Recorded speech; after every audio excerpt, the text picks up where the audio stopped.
नमस्कार दोस्तों, मैं हूं पंडित गगनदीप शर्मा, एस्ट्रो प्लेनेट अंबाला शहर से। आज की हमारी वीडियो का विषय है, अगर आपके दूसरे घर में सूर्य ग्रह है तो आपको कौन से उपाय करने चाहिए, क्या नियमों का पालन करना चाहिए और जो उपाय और नियम हैं उनके क्यों करने चाहिए, उसके बारे में आज बात करेंगे। दोस्तों, अगर आपके दूसरे घर में सूर्य है तो आपको गेहूं, जौ और बाजरा किसी से मुफ्त में नहीं लेना चाहिए। अगर आप कुछ ब्राह्मण हो तो किसी से दान में भी नहीं लेना चाहिए। तो दोस्तों, क्योंकि दूसरे घर में जो दूसरा घर होता है लाल किताब के अनुसार वो शुक्र का होता है, क्योंकि मेष राशि से लाल किताब में लगन गिना जाता है, तो दूसरे घर में वृष राशि आती है जिसका कि स्वामी शुक्र है। तो इस प्रकार जो दूसरा घर है वो शुक्र का हो जाता है। तो शुक्र का होने से उसमें जब सूर्य होता है तो वो अच्छी स्थिति नहीं मानी जाती, क्योंकि सूर्य और शुक्र आपस में शत्रु हैं। तो गेहूं सूर्य का है, जौ जो है वो सूर्य राहु के हैं और बाजरा जो है वो शुक्र का है। तो अगर शुक्र खराब स्थिति में है और आप शुक्र और सूर्य अगर शुक्र की राशि में है तो शुक्र भी थोड़ा खराब स्थिति में होगा और सूर्य भी खराब स्थिति में होगा। तो ऐसे में शुक्र का बाजरा और सूर्य के गेहूं और जौ आपको किसी से दान में मुफ्त में लेने से उनका नेगेटिव इफेक्ट बढ़ जाता है। दूसरा, आपको क्या करना चाहिए कि अगर शुक्र स्त्री है, शुक्र के घर में सूर्य है, सूर्य खराब करेगा, सूर्य भी खराब होगा तो शुक्र भी आपको तंग करेगा।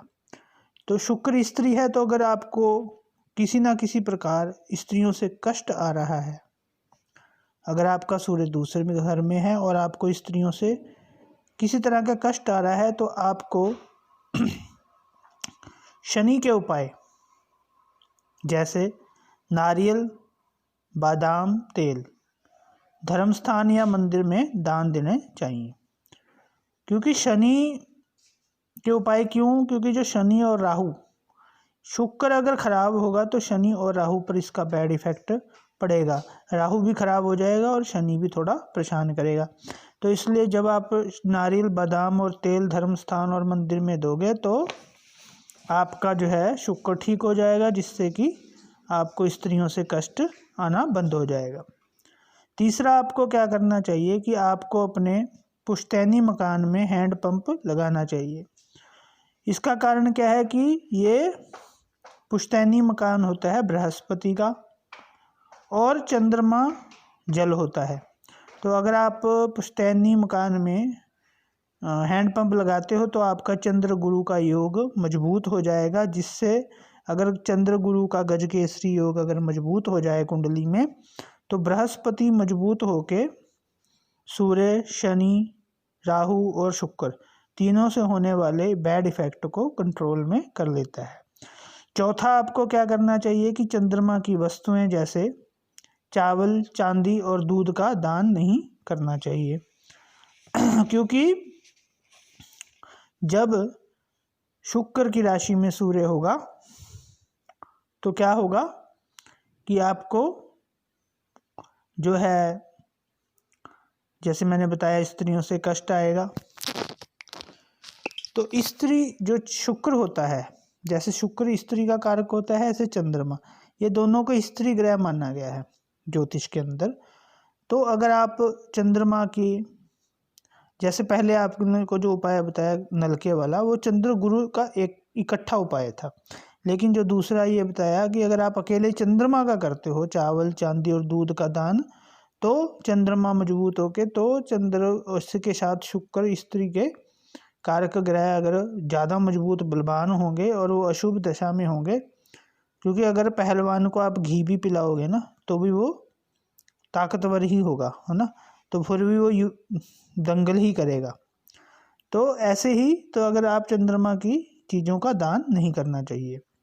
और क्या करना चाहिए आपको? पांचवा, आपको अपना चरित्र जो है साफ सुथरा रखना चाहिए, क्योंकि चरित्र से साफ सुथरा रखने से शुक्र ठीक रहेगा, सही स्थिति में रहेगा। अगर चित्र खराब होगा तो पहले ही शुक्र खराब हो रहा है सूर्य की उपस्थिति के कारण दूसरे घर में, तो और ज़्यादा चरित्र अगर आपका खराब होगा तो शुक्र खराब होगा तो पैसे की बर्बादी होगी।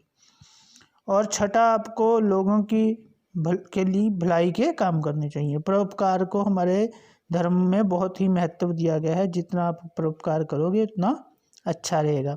सातवां है कि आपको रविवार का व्रत करना शुभ रहेगा, क्योंकि सूर्य खराब स्थिति में है, तो वो अगर रविवार का व्रत करोगे तो वो आपको शुभ फल देना शुरू कर जाएगा। आठवां, आपको हरिवंश पुराण की कथा सुनना भी आपके लिए लाभदायक होगा। हरिवंश यानी भगवान विष्णु का वंश, उसकी कथा। हरिवंश भगवान सूर्य से ही, क्योंकि जैसे कहते हैं ना, राम जी रघुकुल यानी सूर्यवंशी थे और कृष्ण जी चंद्रवंशी थे।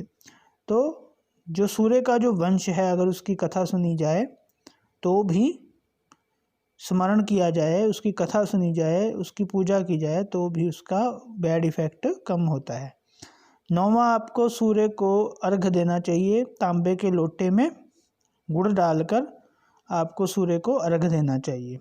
कम से कम 2 रविवार तो आपको ज़रूर देना चाहिए, ज़्यादा से ज़्यादा जब तक उस सूर्य की दशा रहे तब तक तो देना ही चाहिए। 10वां, आपको क्या करना चाहिए, गेहूं। अच्छा, अब मैं आपको और बता दूं, जैसे अब ये कहा है इसमें कि सूर्य को गुड़ देना चाहिए। क्यों? क्योंकि देखिए, सूर्य को जब हम अर्घ देते हैं, जो दूसरा घर है वो दाईं आँख है, वहाँ पे शुक्र की राशि है, उसमें सूर्य आ गया। शुक्र एक आँख से, शुक्र ग्रह जो है वो एक आँख से काना है, और जब वहाँ सूर्य आ जाएगा और अशुभ सूर्य आ जाएगा, सूर्य है देखने की शक्ति, शुक्र की वहाँ पे वो खराब हो जाएगा, यानी वो दाईं आँख को आपकी खराब करेगा, यानी दाईं आँख की रोशनी खराब कर देगा। तो उसको बचने के लिए आपको क्या करना है कि सूर्य को अर्घ दें। अर्घ देने से क्या होता है कि जब हम सूर्य सुबह उगते सूरज को अर्घ देते हैं तो उसकी किरणें जो जल से छन कर हमारी आँखों तक पहुँचती हैं, तो वो आँखों की जो शक्ति कमज़ोर हो रही है देखने की, उसको मजबूत करेगा। यानी इन सारे उपायों के पीछे एक विज्ञान छुपा हुआ है। 10वां, आपको गेहूँ, गुड़ और लोहे के तवे का दान करना भी अच्छा रहेगा। गेहूँ जैसे आपको बताया था कि दान में लेना नहीं है, उसका दान करना है। गेहूँ का दान करोगे, गुड़ को खाने को दोगे, लोगों को दान करोगे, और लोहे का तवा यानी शनि का लोहे का तवा अगर दान करोगे तो ये आपके लिए अच्छा रहेगा। 11वां है कि आपको सरकारी कर्मचारियों को खुश करके रखना चाहिए, क्योंकि सूर्य जो है वो सरकार का कारक है। सरकारी कर्मचारी सूर्य के प्रतिनिधि होते हैं, तो अगर वो आपसे खुश रहेंगे, नंबर 1 तो आपका सूर्य अच्छा होगा। नंबर 2, इसमें और भी गहराई है कि जैसे अगर आप सरकारी कर्मचारियों को खुश नहीं करोगे, यानी उनसे लड़ाई झगड़ा रखोगे, तो सूर्य खराब होने की वजह से वो आपका कोई ना कोई नुकसान कर सकते हैं, आपको किसी ना किसी चक्कर में फंसा सकते हैं, आप पे कोई केस वगैरह चल सकता है। तो इसलिए कोशिश करो कि या तो उनसे, मतलब अगर आप खुश नहीं कर सकते तो लड़ाई भी किसी भी सरकारी कर्मचारी से आपने नहीं करनी। 12वां है कि आपको स्त्रियों से ज़मीन जायदाद की लड़ाई से बचना चाहिए, क्योंकि आपका शुक्र की राशि में सूर्य होने से शुक्र खराब है, तो स्त्रियों से अगर आपकी लड़ाई होती है और ज़मीन जायदाद की संबंधित लड़ाई होती है तो आपको ज़मीन जायदाद का नुकसान हो सकता है। तो ये मैंने आपको बताया कि दूसरे घर में अगर सूर्य हो तो आपको क्या करना चाहिए, किन नियमों का पालन करना चाहिए, क्या उपाय करने चाहिए और क्यों करने चाहिए, और उसके पीछे का विज्ञान क्या है। तो दोस्तों, कैसी लगी आपको वीडियो ज़रूर बताएं। जय माता दी।